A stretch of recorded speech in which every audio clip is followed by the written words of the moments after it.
Hey everybody, welcome back to another session with me, Ranga the Trainer.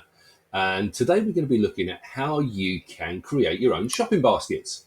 So we're going to be looking at several different ways that you can create a one-stop shop for all of the things you might need for an online event, for a particular lesson, or for anything that you might have coming up. So let's dive straight in and take a look. Okay, so to begin with here, I'm in my Google Drive and I've just gone to my recents because there's a number of slides here that I want to, documents come to that, a number of documents here that I want to use for a particular session I'm running later. And there's a number of ways I can create my own shopping cart. Now, the first thing that I can do within Drive itself is if I go to Priority Drive, I've got the option here to create a workspace. So I'm just going to call this one shopping cart. Okay, and it's going to create a new workspace for me. And the good thing about these workspaces is that any item that's in your drive, whether that's in shared drives, my drive, or shared with me, can be added to these workspaces. Sometimes it will suggest some for you based on your title. Other times you just need to come and click add files. So I've got my recent files pop up automatically. And I'm going to be running a session later on slides. So I definitely want to include this slides 101. So you can see I've got now one selected and I can insert. But I'm also going to use the welcome to slides. I'm going to use that mastery skills assessment at the end of it. I want to cover collaboration. And I also want to be able to share this G Suite for Beginners PDF with people. And I'm also going to share my top tips and how to insert audio. So I'm just going to click there and insert. And you can see it brings all of those files through up to a total of 25 files. And that's going to stay until I change it. So I can just click done on there and we can see that my shopping cart now is available for me to use. I can archive that by hiding it, or I can remove it at any point, or I can rename that. And I can also add to it as well. So if I want to, I can just click to open that shopping cart. I can come back to add files, open up anything I like. I can search directly, but I'm actually going to include this G Suite one as well from Slides Mania. So I'm just going to add that in. So you don't have to create everything at once. But what I've now got is my shopping cart with everything I need for my slide session all in one place for me. So that's how we can use Workspace within Priority Drive. Okay, our second way of doing that is going to be to use Google Keep. So I'm going to go in here and I'm going to open up Google Keep.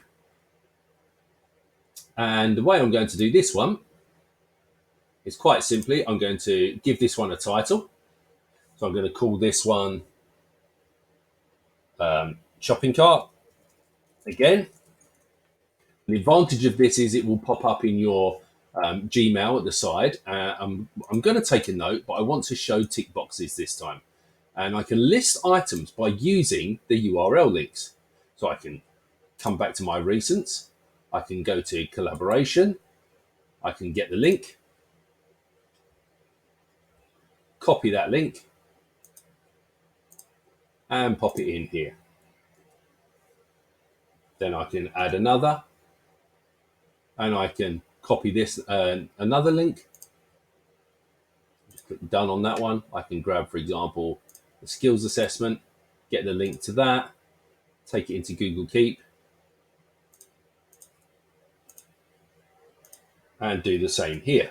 And obviously, because these are hyperlinks, I can then, if I want to, open those links up directly from there. The only downside is obviously what we can't see here is the title. So we might have to just write on here that this one is about collaboration. And that this one is the skills assessment and so on. So it's a little bit more fiddly. But as I said, the advantage is you can then color code it accordingly. I'm going to make it yellow. I'm going to pin it at the top so it doesn't go away. And I'm going to close. And then if I was to go back to my drive or my email or anywhere else, if I go to Gmail, for example, I can just open it up directly from the side menu here. Just click on the keep. And there it is. There's my shopping cart with my links telling me what's what. Equally, if I was in Slides itself, I could do exactly the same thing. So if I was demoing from within Slides, I could just be in a blank presentation. And here's my link to keep over on the right hand side. Close those themes and I can just click up on the link, and then I've got those available here as well. So that's another way of doing it, using Google Keep as an option. And then another way that I also use myself is recently available in Google Chrome, and that's the group tabs. So what I'm going to do here, I've got, let's close that. I've got some of my files here that I want to use. So I'm just going to open the ones that I want really quickly. Definitely want that. I definitely want that, and so on.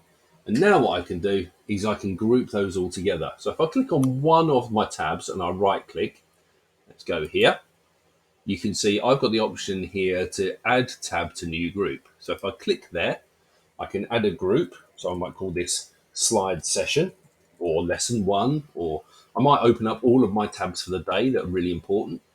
I'm going to choose a color. I'm going to make them yellow, and then I'm just going to go and shut that now.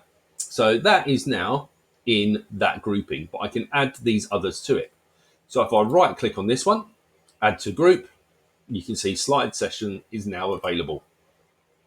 If I click on this one, add to group, slide session is now available. So all of these now fall under that slide session. And if I click on the header, it collapses them all down for me. Okay, so it's still all there. It's still all open in the background. I can slide it out and slide it in anytime. But if you're the kind of person that works with a lot of tabs, it's a really useful way of keeping the top of your screen organized. Okay, so there's 3 ways there that you can have your shopping cart ready to go for any particular lesson that you want to conduct, or any meeting or any other event that you might have going on where you know you're going to need multiple different files. Give it a try.